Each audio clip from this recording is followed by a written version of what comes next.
بسم اللہ الرحمن الرحیم۔ میرے معزز سامعین و ناظرین، السلام علیکم ورحمۃ اللہ وبرکاتہ۔ میں ہوں احمد چودھری اور آپ دیکھ رہے ہیں میرا یوٹیوب چینل حقیقت پاکستان۔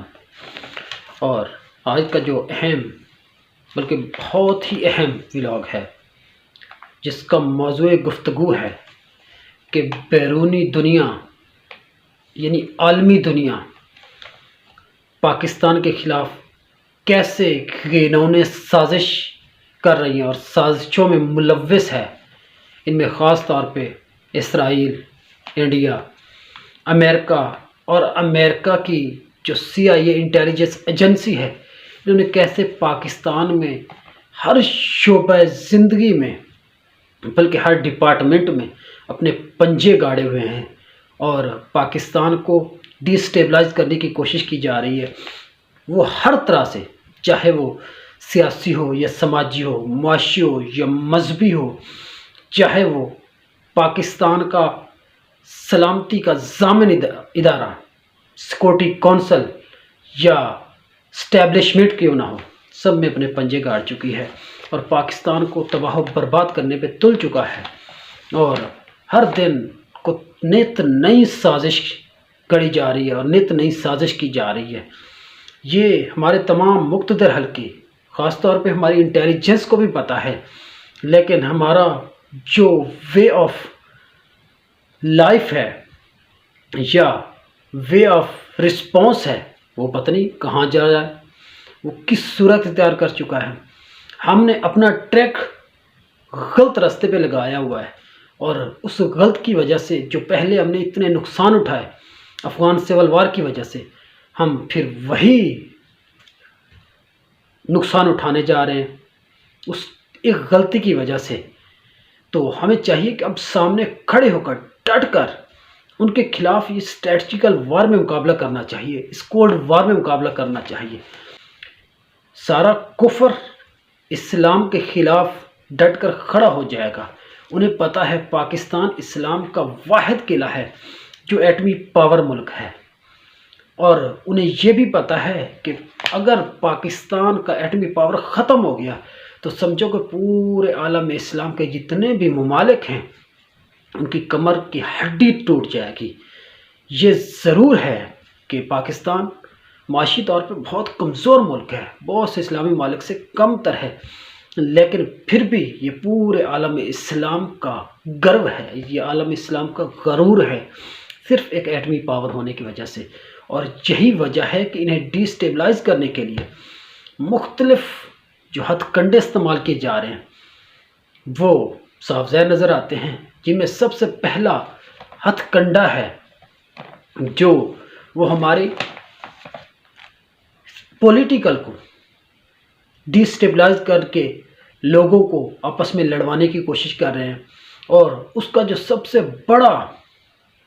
جو طریقہ کار انہوں نے اختیار کیا، ہمارے پولیٹیکل لیڈران کو خرید کر، یعنی کہ رجیم چینج کا مسئلہ کھڑا کیا اور رجیم چینج کروا کے اپنے مفاد اور اغراض و مقاصد پورے کرنے شروع کر دیے۔ کیونکہ اس سے پہلے انہیں کوئی ایسا موقع نہیں فریم کیا جا رہا تھا، بلکہ جو بھی کہتے تھے ان کی بات نہیں مانی جا رہی تھی، اور سامنے سے ایبسلوٹلی ناٹ کا جواب ملتا تھا۔ اب ایبسلوٹلی یس کا جواب دینے کے لیے انہیں آدمی چاہیے تھے، اور یہ پاکستان ہر ایک مانتا ہے، پوری دنیا مانتی ہے کہ پوری عالمی دنیا کا جو مرکز و محور ہے سیاست کا، وہ یہ پاکستان بنتا جا رہا ہے، اور پورے عالم اسلام میں یہ پاکستان ہی ہے جو پوری عالمی لیول پہ سیاست کا اور سیکورٹی کا مرکز ہے، جس کو توڑنا ان کے لیے سب سے اہم ہے۔ اگر یہ نہیں ٹوٹتا تو انہیں پتہ ہے کہ آئندہ آنے والے ماحول میں کیا بن سکتا ہے، اور یہی پاکستان کیسے نظریاتی طور پہ انہیں تباہ و برباد کر سکتا ہے، کیونکہ وہ بہت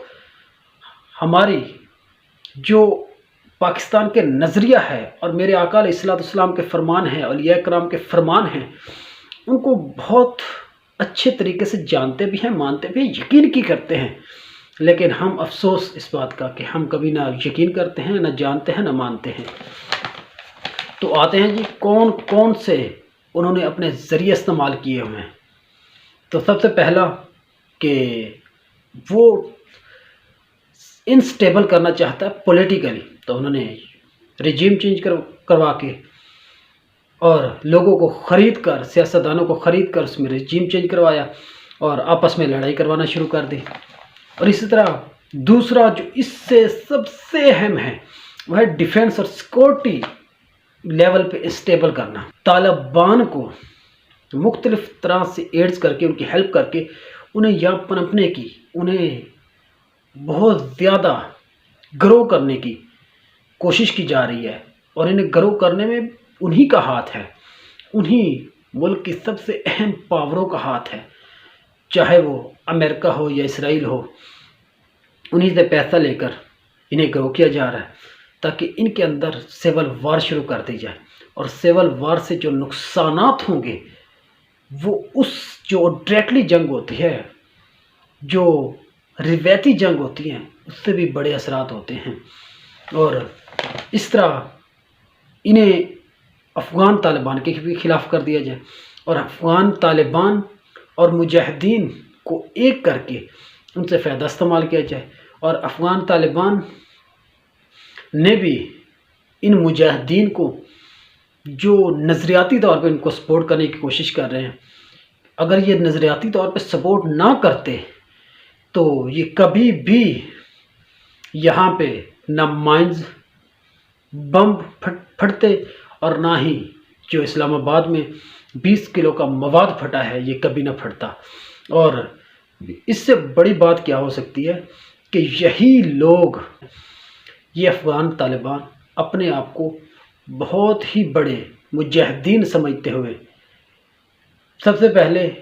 یہ بارڈر پر شیلنگ کرتے ہیں، بارڈر کے پار شہری آبادی پر نشانات بناتے ہیں، ان کو نقصان پہنچاتے ہیں، ان میں بم پھٹاتے ہیں، پھر وہاں سے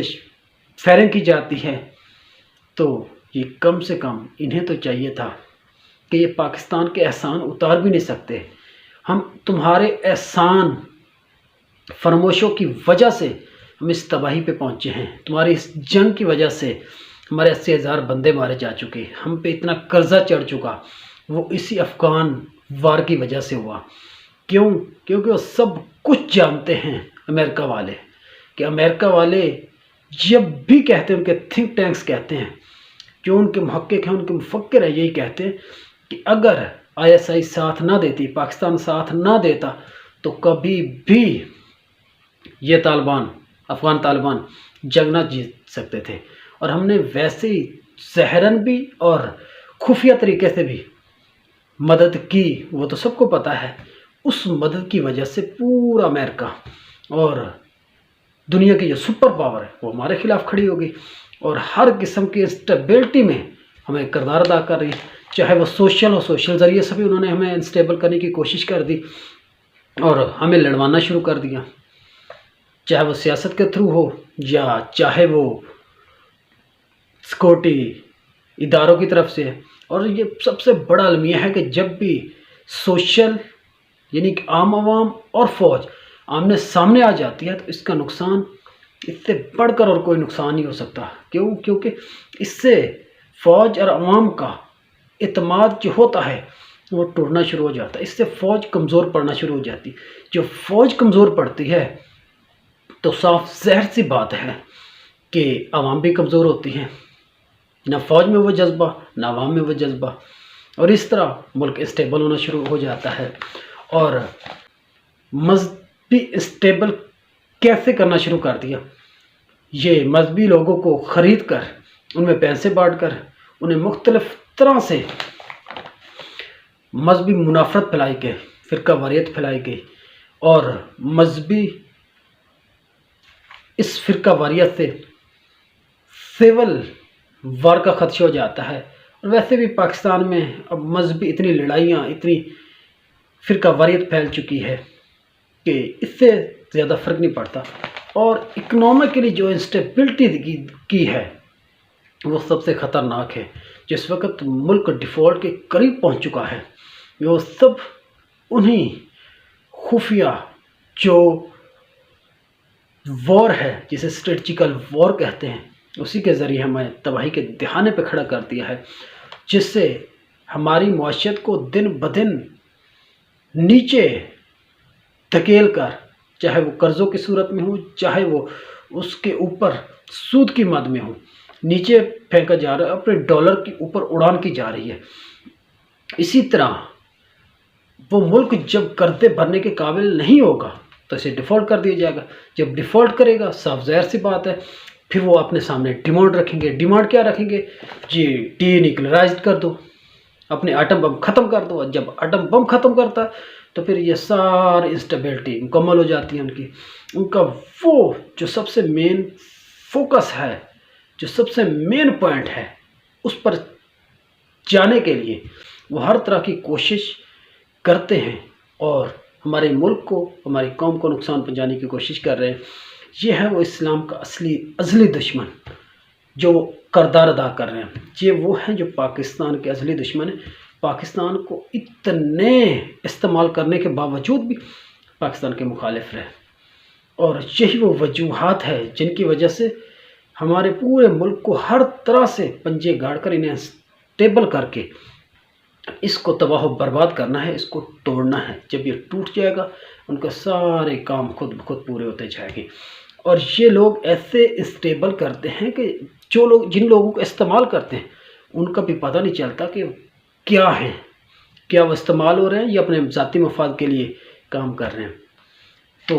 یہ جو سب سے اہم اسٹریٹجی انہوں نے اپنائی ہوئی ہے، افسوس صد افسوس کہ ہمیں سمجھ بھی نہیں آ رہا۔ امریکہ کا کہنا ہے کہ کوئی بھی پاکستانی پیسے کے لیے